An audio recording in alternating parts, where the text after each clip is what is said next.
So when I spent about 10 months in a Facebook group for debate between atheists and theists, one of the misconceptions that often came up was just this view of God kind of as a lesser being, like a not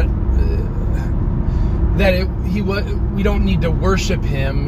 He's just a god of many gods kind of thing, sort of this Greek mythology kind of thing. Just Thor, why would I worship Thor or Odin or any of them? And it's a real misconception, because the God, of course, that of Christianity, the God that in Jesus, revealed in Jesus, is the creator of everything, the source of all things. I think a really great analogy of God is ultimate reality.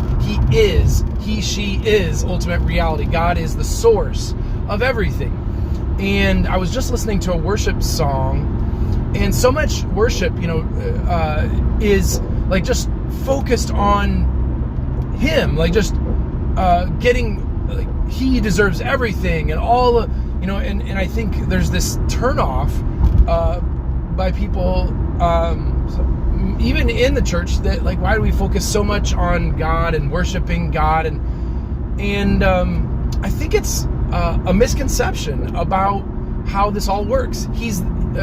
God is the source of everything. Everything that we have flows in and through this being, the sort of the ground, the source, the one that brings life in everything. And so we were created to worship this being, because the being is the source. It's kind of like, get in the flow of where everything points. Everything in this creation points to this being.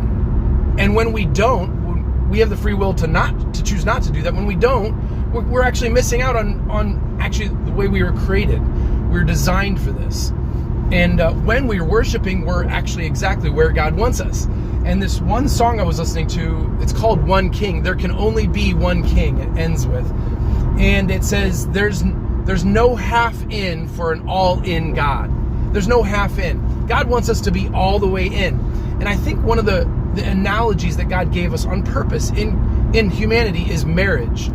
Would any woman be open to an invitation where you said, well, I'd like to sleep with other women on the side. Would you say I do? Will you marry me for that? Never. God gave us marriage because it's an all-in thing.